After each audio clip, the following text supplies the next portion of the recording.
We're going to start our conversation about survey research by talking about a bunch of prominent survey research disasters.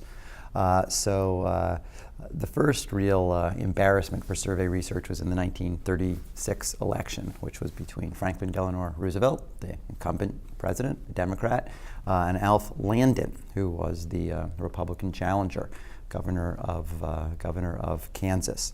And there was a magazine at the time called the Literary Digest, which was a combination of People magazine and Reader's Digest and Time magazine and Newsweek that had a combination of news coverage and articles that was widely read in the day.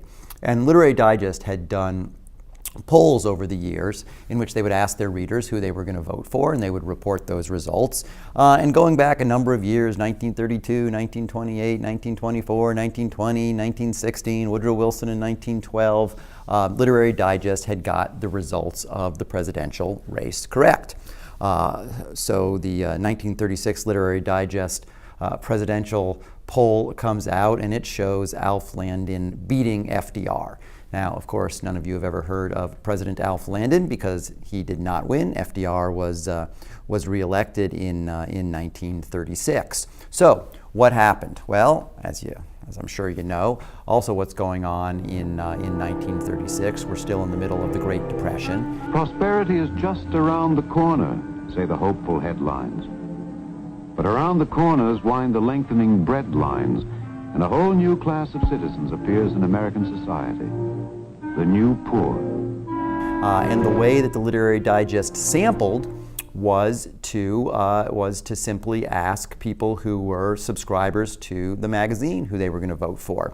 And then they augmented that with some other lists. Lists from, for instance, the Sears catalog. People who just made a major purchase, they got their address and also queried them about who they were going to vote for. So the Great Depression's going on. What sorts of folks are likely to have the disposable income to still have a subscription to a magazine? What sorts of folks are still likely to have the disposable income to have just made a purchase from the Sears catalog? More likely to be wealthier folks. Republicans were more likely to have higher income.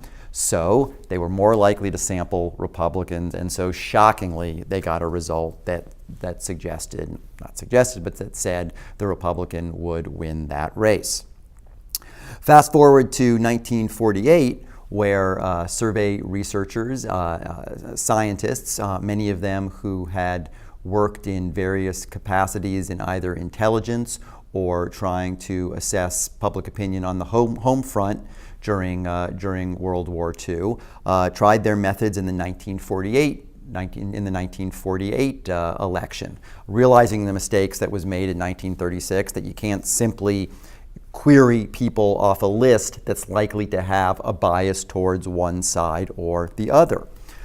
So the polls in 1948 showed that Thomas E. Dewey, who was the governor of New York, would beat the incumbent president, Harry S. Truman, who of course took over from FDR when he passed away in office in 1945.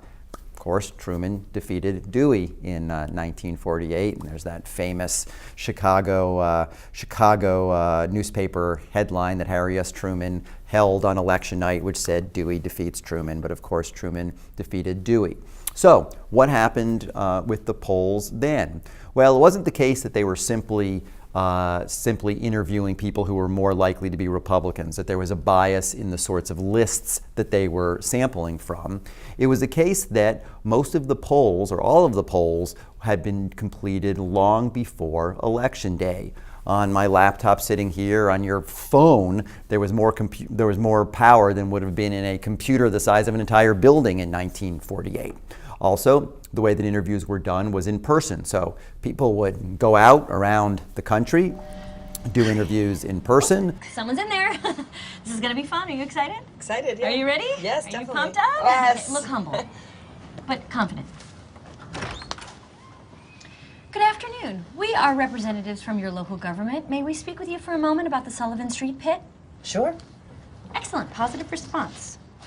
Then they would bring the interviews back to a central place in New York, for instance, or send the interviews back, and then those interviews needed to be processed and key punched and tabulated, and it took a long time for it to be processed. So all of the data that was used in the 1948 election was 3 or 4 weeks old by election day, and there's pretty strong evidence that Democrats came home to Harry S. Truman, and there was a surge towards Harry S. Truman at the end when he won, not necessarily re-election, but he was the incumbent when he won election in 1948. Another just really important thing to keep in mind as we learn about polls and as you consume polls as either a candidate or a campaign manager or just someone paying attention to the polls that are out there as a good citizen, polls are a snapshot in time. Now, of course, the polls we have nowadays, when I do a poll, when other political pollsters do a poll, we're basically reporting on results that we gathered, that we may have finished gathering the night before. So the turnaround on polls is immediate, so you tend not to have a lag time. But in an election, as events happen, make sure to pay attention what was going on during the time that you were in the field, because that could influence the results you are seeing.